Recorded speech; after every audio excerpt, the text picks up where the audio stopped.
welcome to Legislative Watch. I'm Elizabeth Allen Hodge, and my guest today, I actually have 5 guests. We'll be introducing Wayne Hoffman, Executive Director of the Idaho Freedom Foundation, Representative Pete Nielsen, who is in his 4th term from District 22 in the House of Representatives, and District 22 includes Boise and Elmore counties.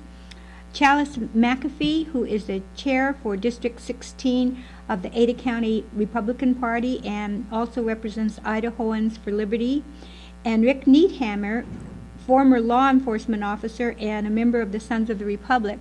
We're going to start with 4 gentlemen today, and then Mr. Needhammer will join us later. Today, our main guest is Chris Pentico. There's been a lot of furor about, a lot of notoriety surrounding Mr. Pentico. And this was a case that was just sentenced. He was sentenced this week to 30 days probation for trespassing on public property. Chris, this dates clear back to 2003, where you had some concerns relative to, you were a student at BSU, and you had some concerns relative to some issues, and over the ensuing years you became quite familiar to BSU board and the State Board of Education. Is that correct? Yes. Yeah. Okay, give us just a brief background on some of the concerns that you had and some of the dealings that you had with BSU and the State Board of Education. Ooh, sure. There's a lot of concerns. The student government was actually fearful enough they didn't even think they could bring major concerns to their own administrators at Boise State University and even to the State Board of Education. A few of them were even targeted even when they brought up major concerns. So they asked you to be their spokesman, more or less, or? Partially.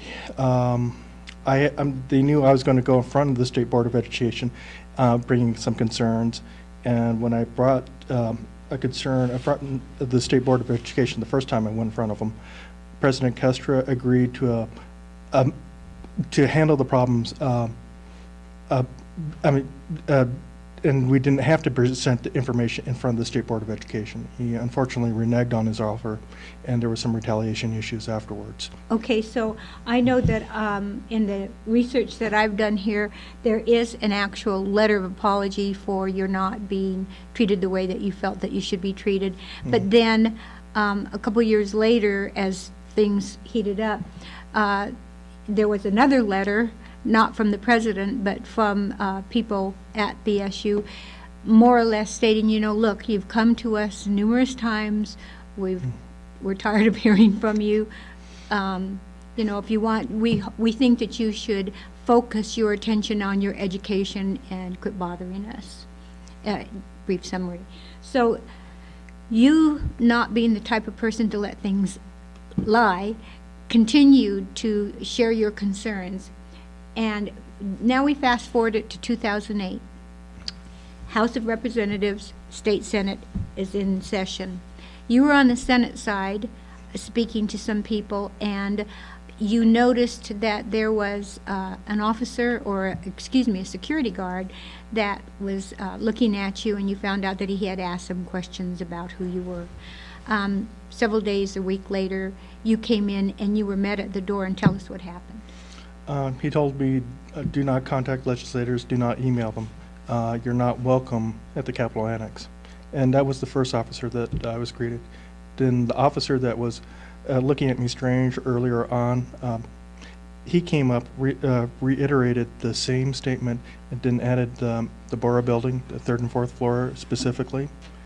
And he said if I had to go into the Bora building, get in, get out, and he added the Department of Education, which kind of really perplexed me. Okay, so you were met at the door of the Capitol Annex by one officer or security guard, and then another, the one that you had seen in the Senate, joined him. Both of them were actually state troopers. Oh, state troopers, okay, Idaho State Patrolmen, okay. So you are told now not to contact your legislators and not to come to the Capitol Annex, not to come to, or not to go to the Department of Education, and not to go where? The Bora building, the third and floor, then that's where the governor's office is specifically. And he was basically trying to tell me I couldn't go, intimidate me from even going into the Bora building itself. Okay, so then you wrote a letter of complaint to your representatives and to the Secretary of State. Yes, but actually I had 2 days later, I had my regular Elmore County Central Committee meeting, and I actually talked to my representative, Pete Nielsen. Mm-hmm. And he looked into some matters. I was just looking at the stack of papers that I have here, and so the point is, you shared with your representative what your concerns are, and so you actually contacted your legislator, even though you were told not to. Based on your First Amendment, you felt that you had the right to contact him. And you did take some letters of complaint, and you had dropped them off at the legislature. You dropped one off, or you were on your way? No, you went to the governor's office. I actually dropped one off at the Secretary of State's office, which is on the first floor of the Borough building. And I was taking another copy all the way up to the governor's office, delivered to the governor's secretary to be delivered to the head of the Idaho State Police. Okay, and this was a complaint on how you'd been treated by the Idaho State Patrolman. Yes. Okay, and you were on the street, basically walking down State Street, when the same officer approached you, and tell us what happened. He flagged me down. He had me go back to his car. I asked about his authorization and jurisdiction. He got a little bit worried about that. He searched me. He found I had a tape recorder on me, but I didn't have it turned on. He put me in handcuffs, had me sit on the front of his car. He ran back to his car and to get a mic so he could get everything recorded. And I sat there for about like 15, 20 minutes.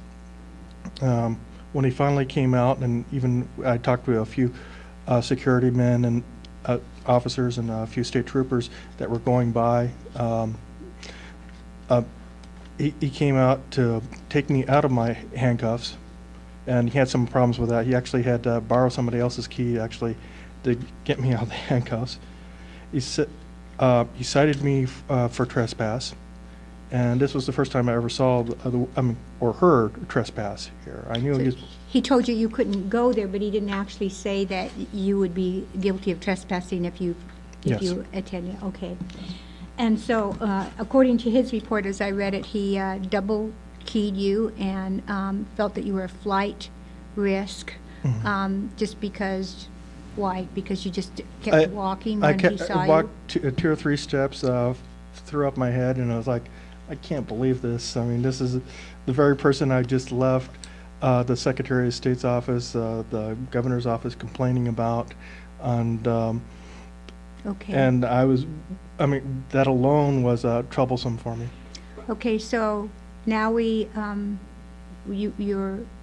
decide to have a trial not by a jury of your peers, but just with the judge. And in talking to your attorney, it's my understanding that you both decided that it would be better just to have the judge, because when you raise issues of the Constitution, like your Sixth Amendment right to face your accuser, the judge said it was irrelevant, and several other things.